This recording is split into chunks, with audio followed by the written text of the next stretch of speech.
Bismillahirrahmanirrahim. Assalamualaikum warahmatullahi wabarakatuh. Pada kesempatan hari yang berbahagia ini, tentunya pertama saya ingin mengucapkan semoga sahabat semua dalam keadaan sehat walafiat dan selalu bahagia bersama keluarga-keluarga yang tercinta.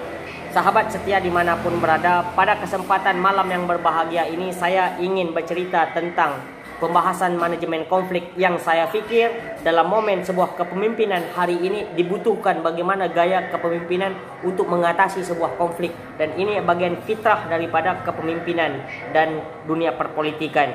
Dan saya melihat bahwa ada sebuah kejanggalan di dalam manajemen konflik yang petua-petua kita lakukan atau figur-figur publik kita lakukan, sehingga kita kehilangan arah ketika menghadapi sebuah konflik. Oleh karena itu sahabatku sekalian, sebelum mendengar lebih lanjut tentang video saya, harapan saya jangan lupa like, subscribe, and comment.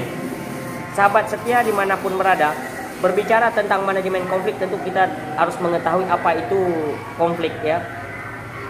Konflik ini merupakan sebuah kesalahpahaman atau ketidakcocokan atau ketidakpengertian atau sebuah emosi maupun antar individu maupun antar kelompok yang mengarah atau mengakibatkan pertentangan atau permusuhan. Inilah makna daripada konflik itu.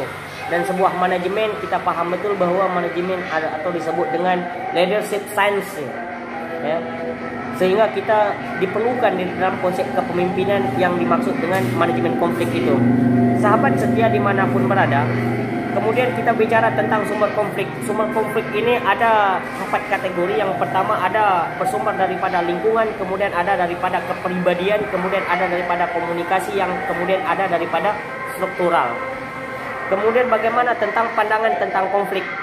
Kalau berangkat daripada pandangan tradisional, konflik itu sangat tidak dibenarkan karena konflik itu akan mendapatkan permusuhan, petaka dan lain sebagainya. Kemudian kalau kita belajar daripada pandangan ya universal bahwa konflik ini akan mengakibatkan kerusakan. Ini pandangan antar manusia ya. Kemudian dipandang dari sudut pandang kacamata gejala natural, maka konflik ini dibutuhkan dalam persoalan mengatasi ya sebuah tujuan agar lebih efektif. Sehingga ada 3 sudut pandang dalam melihat persoalan konflik itu. Sudut pandang tradisional yang mengakibatkan berbahaya pandangan mereka terhadap konflik, kemudian ada sudut pandang manusia antar individu, kemudian ada sudut pandang natural atau internasional ya. Sehingga memandang dari sudut internasional bahwa konflik itu sangat dibutuhkan untuk mempercepat atau mempelajari segala urusan perpolitikan atau dunia hukum dan dunia ketatanegaraan. Sahabat setia dimanapun berada, untuk mengatasi sebuah persoalan agar efektif sesuai tujuan atau sasaran di dalam sebuah kelompok, maka dibutuhkan dengan manajemen konflik itu. Kemudian bagaimana konflik yang mengakibatkan merusak ya. Kemudian bisa beradu argumen, kemudian ada mengultimatum, kemudian ada menyerang, kemudian ada yang bersifat memusnahkan atau mempertanyakan argumen atau ketidaksepahaman kecil yang diakibatkan oleh konflik. Ini konflik yang ditimbulkan di dalam narasi sebuah konflik ya. Kemudian tidak konflik. Nah, tidak konflik ini artinya dingin, tidak ada perbedaan sama sekali. Ini manajemen yang ditimbulkan daripada konflik. Kemudian berbicara tentang resolusi konflik. Resolusi konflik ini kita coba membagi, ada tentang sasaran, superordinasi, kemudian mengubah lingkungan, kemudian negosiasi atau pertemuan atau kolaborasi atau wewenang atasan atau restrukturisi, kemudian mengubah aspek-aspek manusiawi. Ini disebut dengan resolusi konflik. Nah, resolusi konflik itu bagiannya superordinasi sasarannya, kemudian mengubah lingkungan, kemudian negosiasi, kemudian kolaborasi, kemudian ada kepentingan wewenang atasan, kemudian restrukturisi, kemudian mengubah aspek-aspek manusiawi. Ini yang disebut dengan resolusi konflik. Kemudian kita berbicara tentang bagaimana untuk merangsang konflik. Nah, ini bagian juga daripada resolusi konflik. Komunikasi merupakan penyebar informasi yang memanas. Ini untuk merangsang konflik. Kemudian menambah orang dari luar sehingga ikut berjibaku atau masuk ke arah persoalan yang dibahas dengan mendatangkan persoalan konflik. Kemudian restrukturisasi ini bagaimana untuk merubah aturan atau menambah ketergantungan. Ini dibutuhkan di manajemen konflik dalam restrukturisasi ya.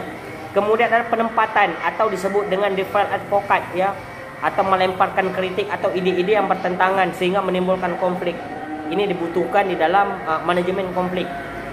Kemudian bagaimana untuk mengatasi, nah ini kan berbicara strategi untuk mengatasi konflik.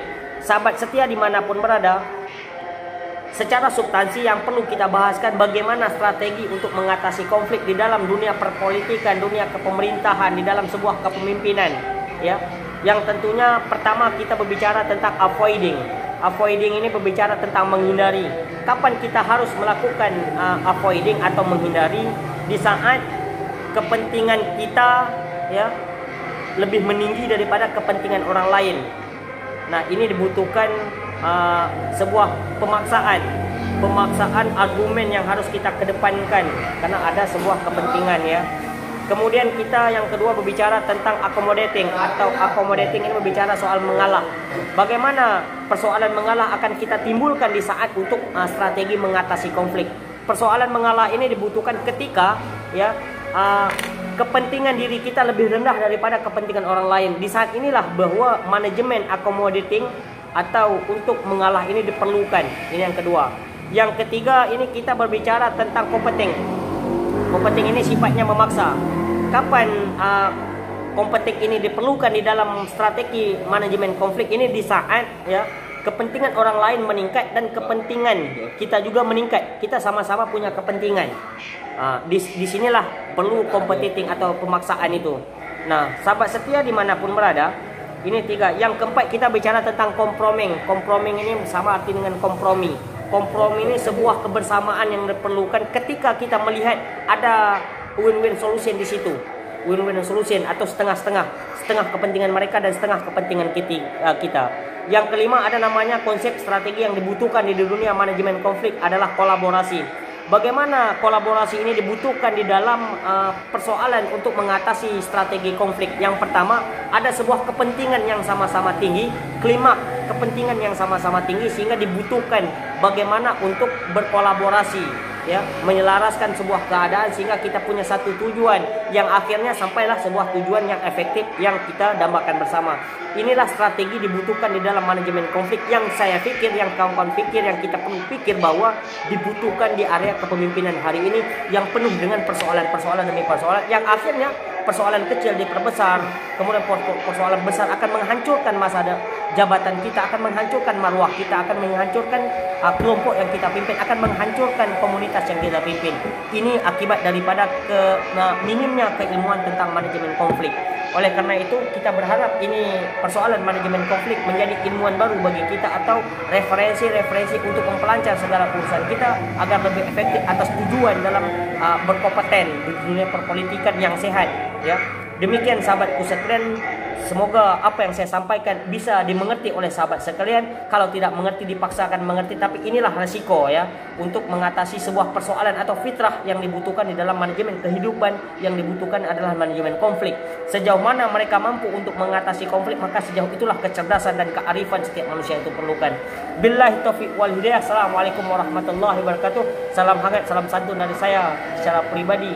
Kesalahan dari saya dan kebenaran Allah Subhanahu wa taala. Sekali lagi, assalamualaikum sahabatku sekalian.